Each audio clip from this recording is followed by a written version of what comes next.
On April 29, 1945, Private First Class Leon Bass stood at the entrance to Buchenwald concentration camp, 21 years old, from Philadelphia, and he was looking at something that would change how he understood everything. Bass was part of the 183rd Engineer Combat Battalion, an all-black unit that had been fighting across Europe since D-Day. The Army had assigned his unit to provide support during the liberation. What Bass saw that day, the skeletal prisoners, the crematoriums, the evidence of industrial genocide, made him realize something profound. He had spent his entire life being told by white Americans that black people were inferior, subhuman, dangerous. Now he was standing in a place built by white people who had convinced themselves that certain humans weren't human at all. The U.S. Army in 1945 was still completely segregated. Black soldiers served in separate units, ate in separate mess halls, slept in separate barracks. They had fought across North Africa, Sicily, Italy, France, and Germany, but always apart from white soldiers. The Army told them this was necessary, that integration would cause problems, that white soldiers wouldn't accept them as equals, that the German people, especially German women, would be hostile to black soldiers because of Nazi racial ideology. Army pamphlets distributed to black troops before they entered Germany warned them explicitly, German civilians have been indoctrinated to see you as inferior. Expect hostility. Expect rejection, keep your distance. The Army was preparing black soldiers for a hostile occupation in a country that had spent 12 years being told that non-Aryans were subhuman. What the Army didn't tell them was that Nazi propaganda had been more complicated than simple hostility. Yes, the Nazis had classified black people as racially inferior, but many ordinary Germans had never met a black person. Their understanding came entirely from propaganda, and that propaganda had been contradictory. Jesse Owens had won 4 gold medals at the 1936 Berlin Olympics while Hitler watched. German audiences had watched American films featuring black performers. And after the war, when black American soldiers began occupying German cities, something unexpected happened. The hostility the Army had warned about didn't materialize. Instead, German civilians, particularly women, approached black soldiers with curiosity, friendliness, and sometimes genuine warmth. This wasn't what anyone had expected. Not the Army, not the soldiers, and certainly not the white American command structure that had spent decades maintaining segregation. The U.S. Army responded immediately with new regulations. General Dwight Eisenhower, Supreme Commander of Allied forces in Europe, was under pressure from Southern congressmen who were horrified by reports of black soldiers socializing with white German women. The Army issued orders restricting fraternization. Black soldiers received explicit warnings. Relationships with German women would result in court-martial. White military police began patrolling areas where black soldiers were stationed, looking for violations. But the regulations revealed something the Army didn't want to admit. They weren't trying to prevent fraternization with enemy civilians. They were specifically trying to prevent black soldiers from forming relationships with white women. White American soldiers faced no such restrictions. The Army's concern wasn't about fraternization with Germans. It was about maintaining the racial hierarchy that had governed American society since slavery. By summer 1945, the Army was facing a public relations crisis back home. Southern newspapers ran headlines about black soldiers fraternizing with German women. Congressmen demanded investigations. White soldiers sent letters home describing black troops socializing with German civilians, while white soldiers faced resentment from Germans who saw Americans as occupiers. The racial logic was twisted. Black soldiers who had been told they would face the worst hostility were receiving the warmest welcome. White soldiers who had expected to be treated as liberators often encountered cold shoulders from Germans who associated them with bombing campaigns and occupation authority. This reversal threatened fundamental assumptions about racial hierarchy. If black soldiers could be accepted, even welcomed by white Europeans, what did that say about American segregation? The Army's response was to double down on restrictions targeting black troops specifically. Despite the regulations, relationships continued to form. In Stuttgart, a black supply sergeant named William Johnson met a German woman named Hildegard while distributing rations to civilian population centers. In Frankfurt, a military policeman named Robert Townsend started teaching English to German refugees at a displaced persons center, where he met Elizabeth, a former schoolteacher. In Munich, a combat engineer named Thomas Green helped repair a bombed church where he encountered Maria, whose husband had died on the Eastern Front. These weren't illicit affairs or violations of orders. They were human beings meeting in the aftermath of catastrophe, finding common ground in shared experiences of loss and survival. But to the Army command structure and to American society, they represented a fundamental threat. Interracial relationships between black men and white women, the absolute taboo of American racial hierarchy. The Army began conducting investigations. Black soldiers who were seen regularly with German women were called in for questioning. Where had they met her? What was the nature of their relationship? Did they understand the regulations against fraternization? The interrogations were meant to intimidate, to remind black soldiers of their place in the hierarchy. But something interesting happened during these investigations. German women began defending the soldiers. When military police questioned Hildegard about her friendship with Sergeant Johnson, she told them plainly that he had been kind to her children, had helped repair her damaged apartment, and that she would continue to welcome him. The Army could court-martial soldiers. They had no authority over German civilians. The women knew this. Some had lost husbands and fathers in the war. Many had experienced violence during the Soviet advance. Black American soldiers, in contrast, had treated them with dignity. By August 1945, something remarkable was documented in Army reports. Black soldiers were receiving marriage proposals from German women, not one or two isolated cases, dozens. The Army Chaplain Corps was overwhelmed with requests for authorization to marry. Each request required approval from commanding officers, investigation of the German civilian's background, certification that she wasn't a Nazi Party member, and verification that the soldier understood he was violating social norms. The marriage approval process could take 6 months to a year. Many couples went ahead with German civil ceremonies which the Army refused to recognize, but the requests kept coming. German women were willing to face ostracism from their own communities. Black soldiers were willing to risk court-martial. What emerged from the devastation of post-war Germany was something nobody had predicted. Genuine human connections that defied both Nazi racial ideology and American segregation. Then came the backlash. In January 1946, the Army issued General Order 97, officially banning marriage between occupation forces and German nationals.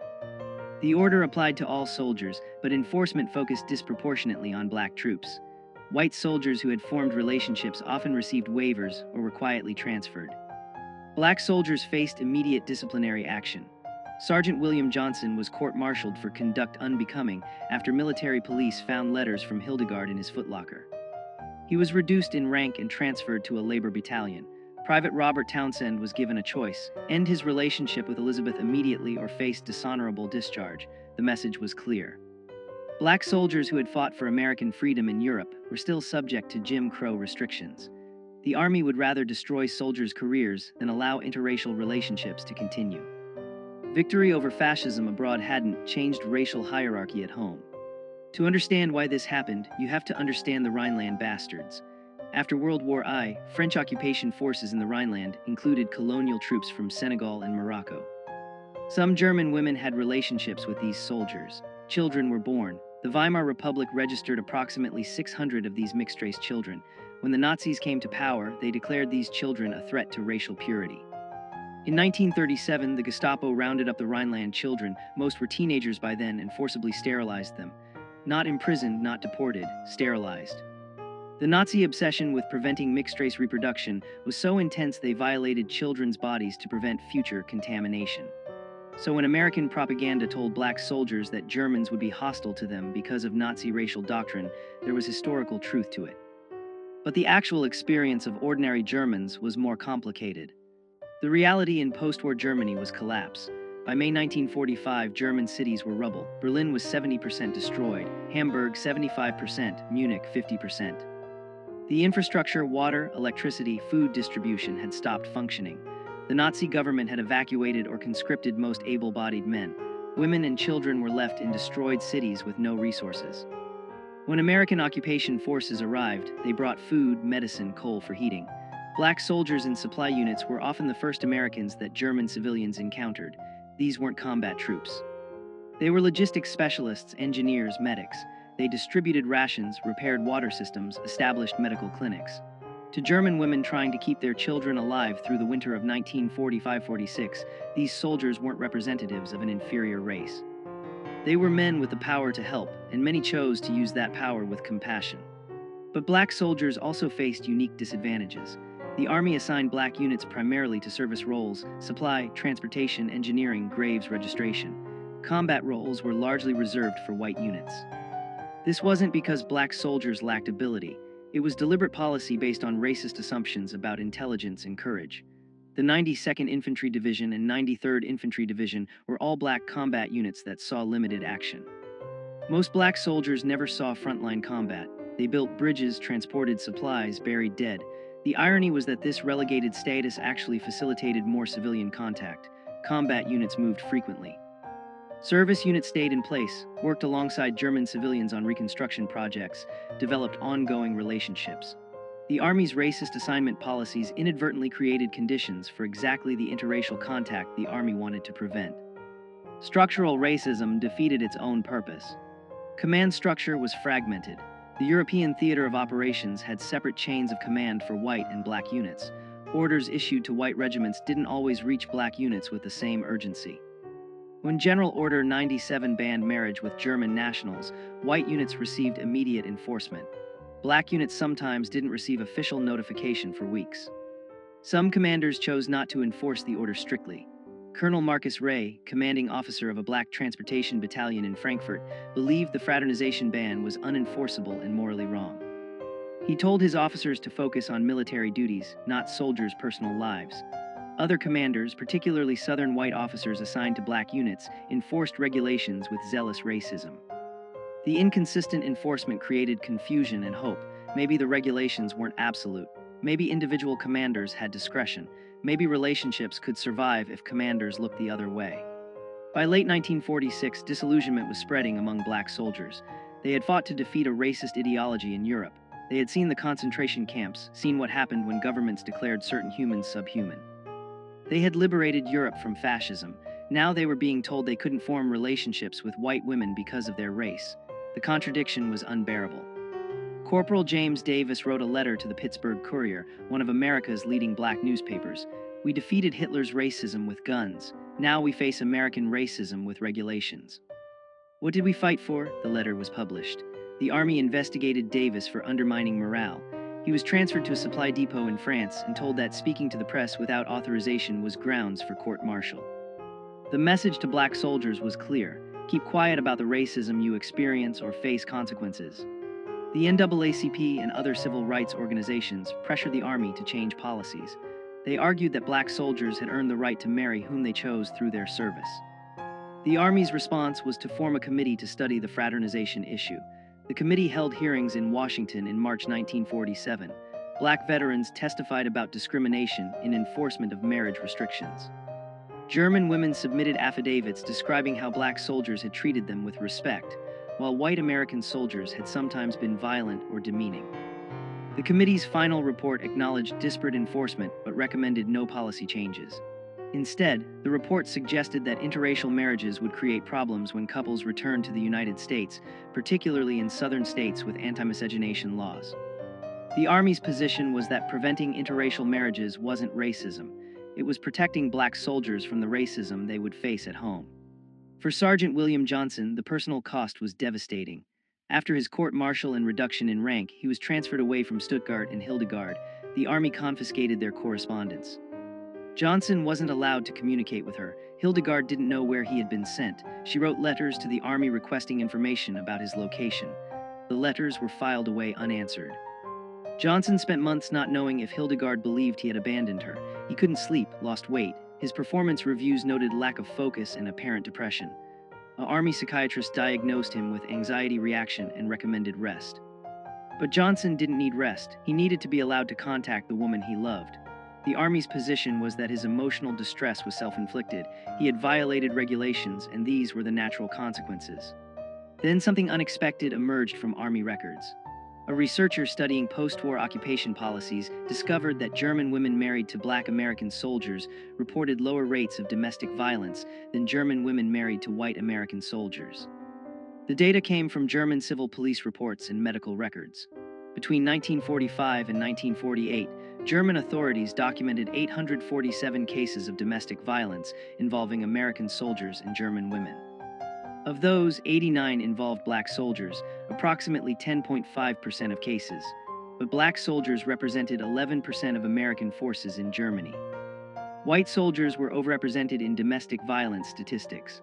Black soldiers were underrepresented. The researcher published this finding in a sociology journal. It contradicted racist assumptions that black men were more violent, more dangerous. The Army never officially acknowledged the study, but it circulated among civil rights advocates and military reformers as evidence that opposition to interracial relationships was based on prejudice, not protection. By 1948, the Army was under increasing pressure to reform. The presidential election was approaching. Black voters, particularly in northern cities, were demanding civil rights reforms. President Truman knew he needed black electoral support. In July 1948, Truman issued Executive Order 9981, mandating desegregation of the armed forces. The order didn't specifically address marriage restrictions, but it established a principle: racial discrimination in military policy was no longer acceptable. The Army began slowly processing marriage applications from black soldiers and German women that had been pending for years. Sergeant Johnson's application, filed in 1946, was finally approved in November 1948. By then, he hadn't seen Hildegard in over 2 years. He sent her a telegram. The response came 3 weeks later. She was still waiting. She had never stopped waiting. They were married in Stuttgart in January 1949, 3.5 years after they met. But success brought new problems. As marriages between black soldiers and German women became more common, American segregationists escalated their opposition. Southern congressmen introduced bills to ban military personnel from bringing foreign spouses to the United States if those marriages violated state anti-miscegenation laws. The bills didn't pass, but they revealed the extent of resistance. Some southern states refused to recognize marriages between black soldiers and white German women. When couples tried to settle in states like Mississippi or Alabama, they faced legal harassment, housing discrimination, employment barriers. The Army offered no support. Once a soldier was discharged, his marriage was his personal problem. Many couples chose to remain in Germany rather than face American racism. Others moved to northern cities, New York, Chicago, Philadelphia, where interracial couples faced less overt hostility but still encountered discrimination in housing and employment. The winter of 1948-49 was brutally cold in Germany. Coal shortages meant many buildings had no heat. Food rationing continued. The Berlin blockade had begun in June 1948, escalating tensions between American and Soviet forces. Germany was becoming the front line of the Cold War. Military families, including those in interracial marriages, faced both material hardship and geopolitical uncertainty. Would American forces remain in Germany? Would families be allowed to stay together? The uncertainty was compounded by practical challenges. Housing shortages meant married soldiers often couldn't find accommodation for their wives. The Army provided housing for officially recognized military families, but many interracial couples' marriages weren't recognized by all Army commands. Some couples lived in German civilian housing, separated from military support systems. Others lived in displaced persons camps. The physical and bureaucratic environment seemed designed to make these relationships fail. British occupation authorities had different policies than American forces. British Army regulations allowed marriage with German civilians with command approval, without racial restrictions. French forces, which included colonial troops from Africa, also permitted interracial relationships. Soviet forces operated under their own separate system in the Eastern Zone. The different policies created tension among Allied occupation authorities. American commanders complained that other allies were undermining discipline by allowing what the U.S. Army prohibited. But the real source of tension was that British, French, and Soviet attitudes highlighted American racial hypocrisy. How could the United States claim moral leadership of the free world while maintaining segregated military forces and prohibiting interracial marriage?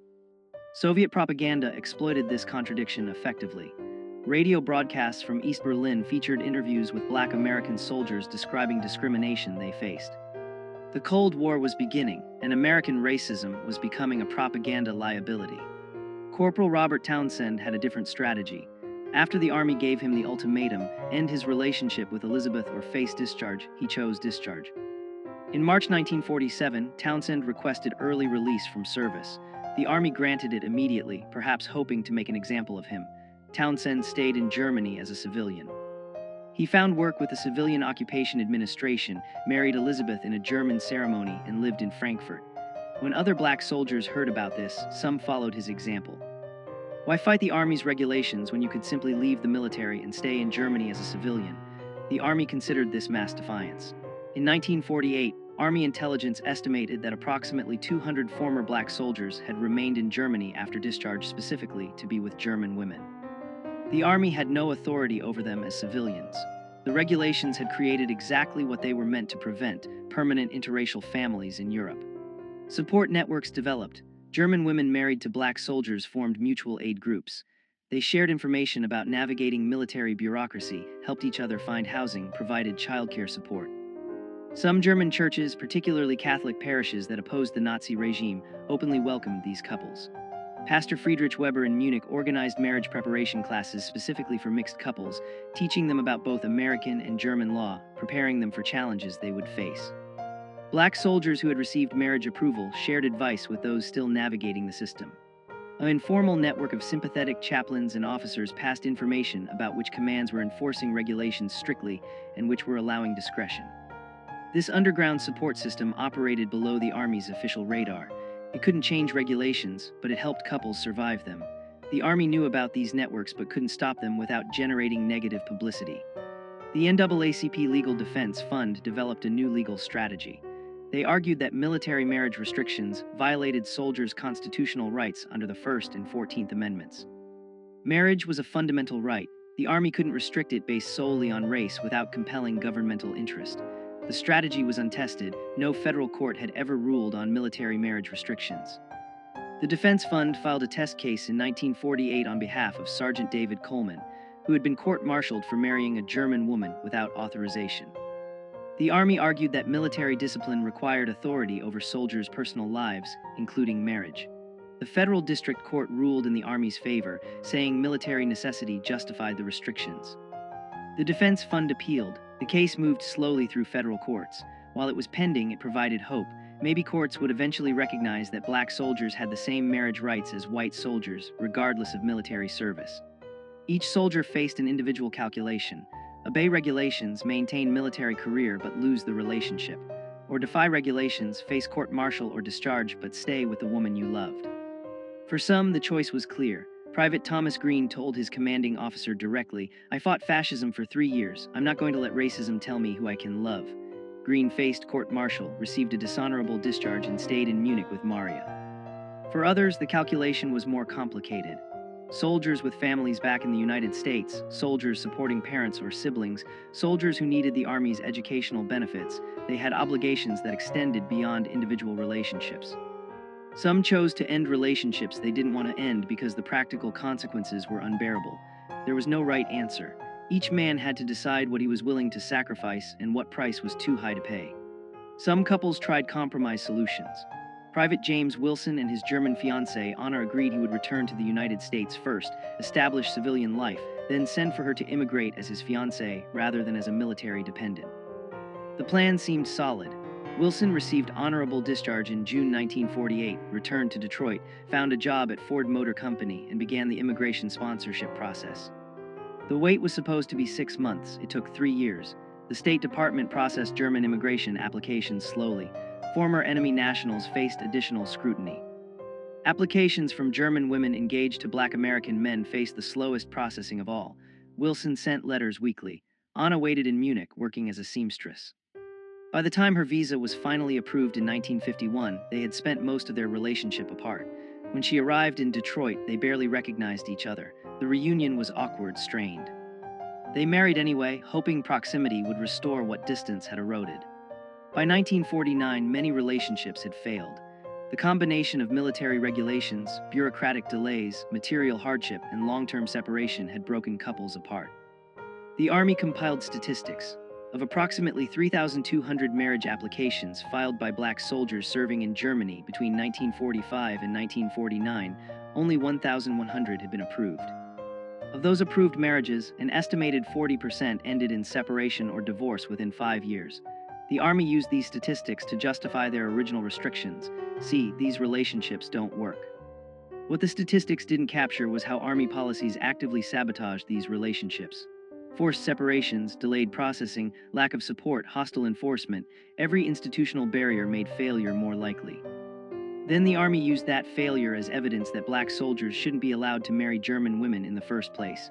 The circular logic was perfect. The racism was self-fulfilling, and couples who had survived were exhausted. This is when the story could have ended. Failed experiment, proof that American segregation was right, but something happened that changed everything. In July 1949, the Army discharged 150,000 soldiers as part of post-war demobilization. Among them were hundreds of black soldiers who had been serving in Germany. They faced a choice: return to the United States, to segregation, to states where their marriages might not be recognized, where they and their wives would face discrimination. Or stay in Germany, where they were accepted, where their relationships were normal, where their children wouldn't grow up under Jim Crow. A remarkable number chose to stay. They became permanent residents of Germany, found civilian employment, built lives outside the American military system. The army couldn't stop them. They were no longer soldiers. They were free men making free choices. And their choice was Germany over America. The breakthrough wasn't tactical or technological. It was demographic. By 1950, approximately 1,500 Black American veterans were living permanently in Germany with German wives and families. They became a visible community. In Frankfurt, they established a social club. In Munich, they organized a mutual aid society. In Stuttgart, they created an English language school where German wives could learn English and German children could maintain connection to American culture. These weren't isolated individuals anymore. They were an established community recognized by German authorities, integrated into German society. German churches welcomed them. German employers hired them. German neighbors accepted them. The existence of this community disproved every argument about why these relationships couldn't work. They were working, not because the army had supported them, but because the couples had persevered despite institutional opposition. The community's mere existence was revolutionary. But living in Germany as Black Americans in the 1950s brought new risks.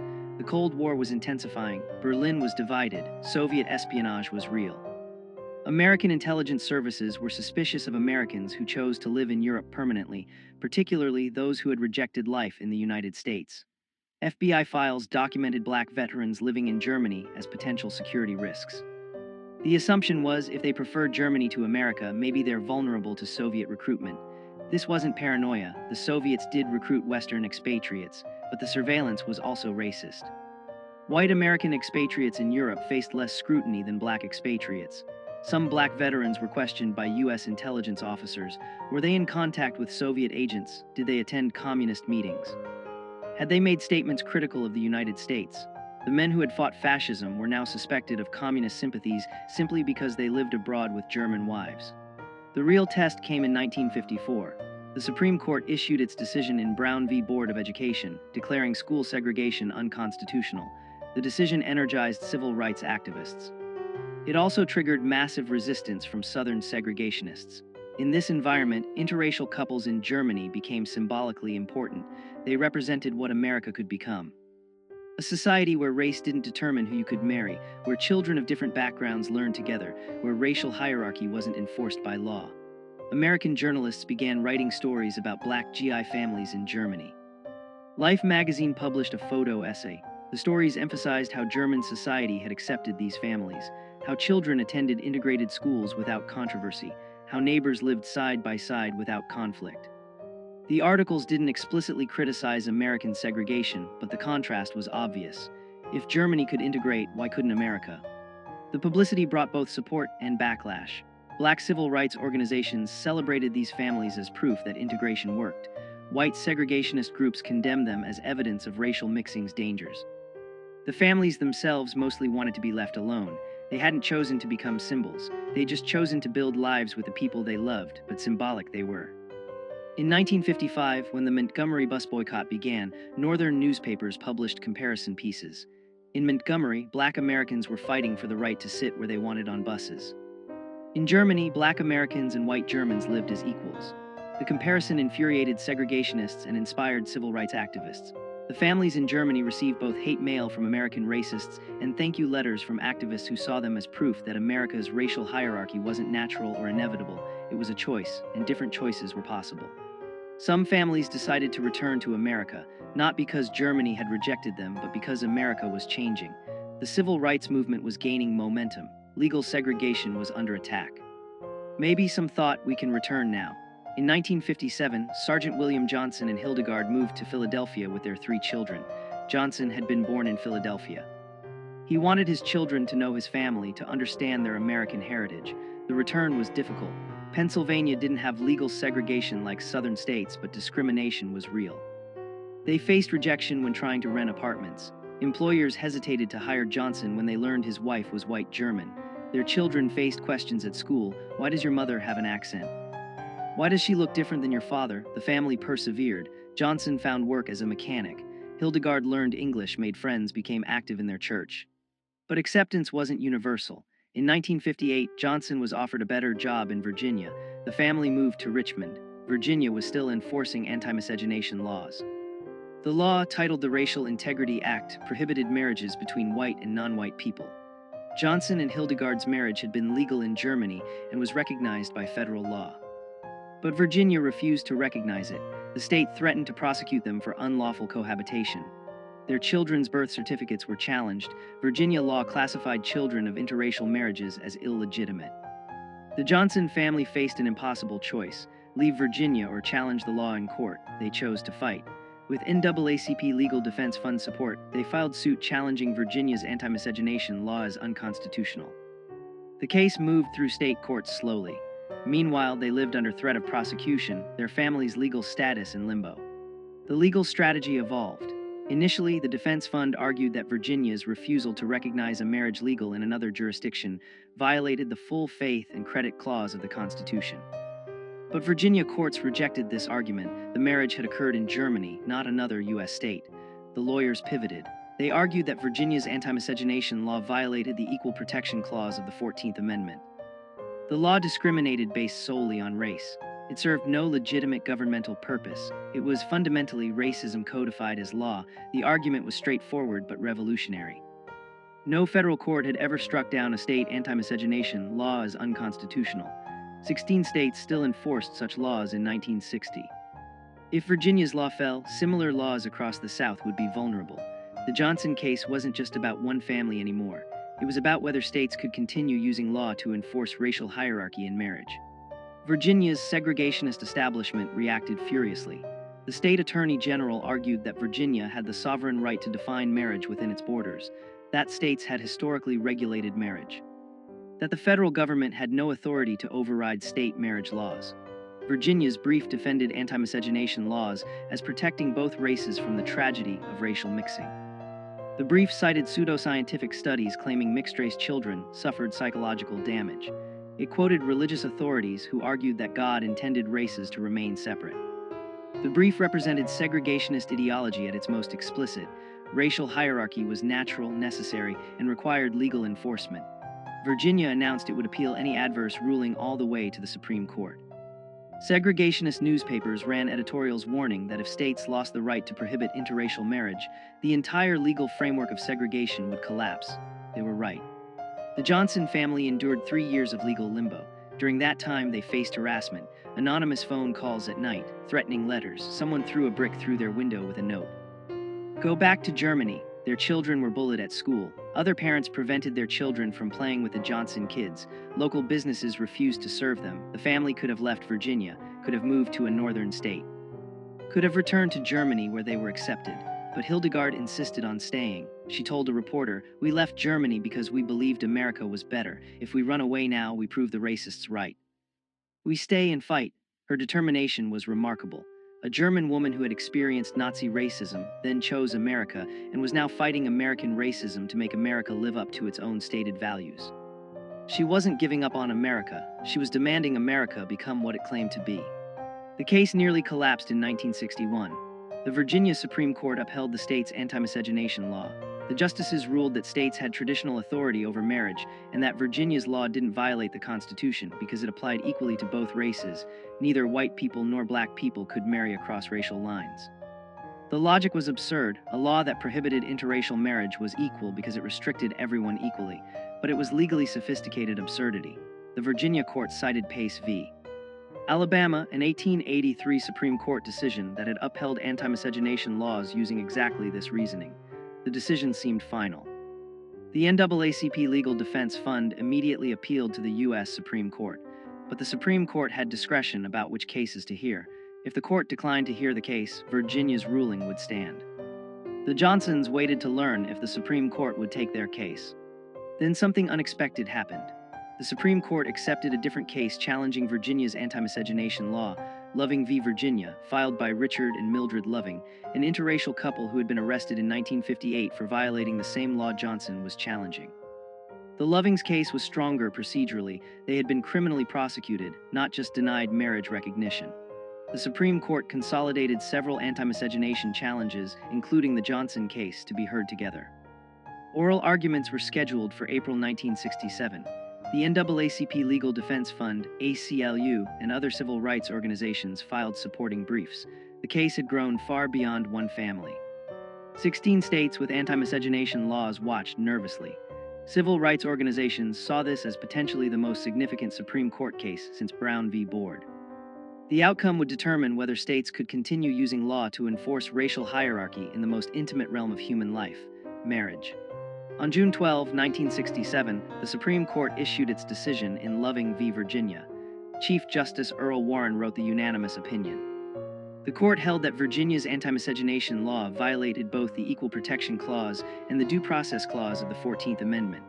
Warren wrote, "Marriage is one of the basic civil rights of man, fundamental to our very existence and survival. To deny this fundamental freedom on so unsupportable a basis as racial classifications embodied in these statutes, depriving all the state's citizens of liberty without due process of law, violates the central meaning of the Equal Protection Clause." The decision was unequivocal. Anti-miscegenation laws were unconstitutional. 16 states' laws were instantly invalidated. Couples like the Johnsons, who had been fighting for recognition of their marriages, were suddenly vindicated. Interracial marriage was now a constitutional right nationwide. The decision's impact was immediate and profound. Couples who had been living in legal limbo were suddenly protected. Couples who had avoided certain states could now travel freely. Children whose legitimacy had been questioned were legally recognized.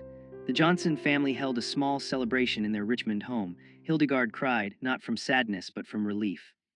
For 9 years since returning from Germany, they had lived under the threat of prosecution. Now that threat was gone. The Supreme Court had declared that their marriage was legitimate, that their family was legal, that their love was constitutionally protected. The victory belonged to the Lovings, whose names would forever be associated with the case. But it also belonged to the Johnsons and hundreds of other families who had fought for recognition, who had endured harassment, who had refused to accept that America could legislate love across racial lines. They had won. After the celebration ended, there was a strange quiet. The Johnsons sat in their living room that evening, not speaking much. The victory was real, but it couldn't erase the years of struggle. It couldn't undo the harassment, the threats, the brick through the window. It couldn't restore the relationships they'd lost, family members who had rejected them, friends who had abandoned them. The Supreme Court decision meant their marriage was legal. It didn't mean their neighbors suddenly accepted them. It didn't mean the discrimination ended, but something fundamental had shifted. The law was now on their side. Future interracial couples wouldn't have to fight the battles they'd fought. The silence that evening wasn't disappointment. It was exhaustion, relief, and recognition that their sacrifice had meaning beyond their own family. They had helped change America, even if America hadn't yet fully changed. In the years following Loving v. Virginia, interracial marriage rates increased gradually. In 1967, approximately 3% of marriages were interracial. By 1980, that number had risen to 7%. By 2000, it was 15%. The change was generational and geographic. Younger Americans were more accepting than older generations. Urban areas showed higher interracial marriage rates than rural areas, but the trend was consistent. The legal barriers' removal gradually reduced social stigma. The families who had pioneered interracial marriage in the 1940s and 50s watched this change with complex emotions. They were vindicated. Their relationships, once illegal, were now recognized, but they also knew how difficult their path had been. Many had lost family relationships, job opportunities, social standing. The younger generation marrying across racial lines didn't always understand what earlier pioneers had sacrificed, but that was the point. Progress meant future generations wouldn't need to fight the same battles. Stories about Black GI families in Germany continued to emerge. Historians began researching occupation-era relationships. Oral history projects interviewed couples who had met in post-war Germany. A pattern emerged. These relationships had succeeded despite institutional opposition, not because of institutional support. The couples who survived were those with exceptional determination, those who built support networks, those who were willing to sacrifice career advancement for personal relationships. Sociologists studying these families found something unexpected. Children from these families showed higher rates of cross-cultural competence, foreign language fluency, and international perspective than children from monoracial families. Growing up between cultures, between languages, between nations, gave these children unique advantages. What American racism had treated as a weakness, mixed racial heritage, was actually producing adaptive, resilient, culturally sophisticated individuals. The military families who returned to America brought this international perspective into American communities. The U.S. military never officially apologized for its discriminatory marriage policies, but institutional practices changed. By 1970, the military had abandoned race-specific marriage restrictions. Soldiers of any race could marry foreign nationals with command approval, regardless of racial matching. The approval process still existed. The military maintained authority over soldiers' personal lives, but race was no longer an explicit factor. In 1995, the Army published a historical study of race relations in the post-war occupation. The study acknowledged that marriage restrictions had been discriminatory and had damaged morale among black soldiers. The study stopped short of apologizing, but noted that policies based on racial assumptions rather than military necessity undermine the values American forces claim to defend. It was bureaucratic language, carefully hedged. But it was acknowledgement. The institution that had enforced segregation was admitting its policies had been wrong. By the 2000s, military interracial marriage was common and unremarkable. Approximately 15% of military marriages were interracial, higher than the civilian rate of 12%. Military bases were among the most integrated spaces in American society. Base housing, schools, churches, recreation facilities, all fully integrated, all normalizing interracial families. This wasn't because the military had become progressive. It was because military policy, once it abandoned formal discrimination, created conditions where integration became practical reality. Soldiers from different backgrounds served together, socialized together, formed relationships together. The institutional barriers that had prevented interracial relationships in the 1940s were gone. What remained was human connection unmediated by institutional racism. The military, which had pioneered segregation in the early 20th century, had become a leading force for integration by the early 21st century. The irony wasn't lost on historians studying this transformation. Researchers studying interracial marriage outcomes found consistent patterns. Interracial marriages in the military showed similar or slightly better stability rates compared to same-race marriages. Children from interracial military families showed no disadvantages in educational achievement, psychological well-being, or social adjustment compared to children from same-race families. In fact, some studies showed advantages. Higher cultural competence, greater empathy, more sophisticated understanding of identity.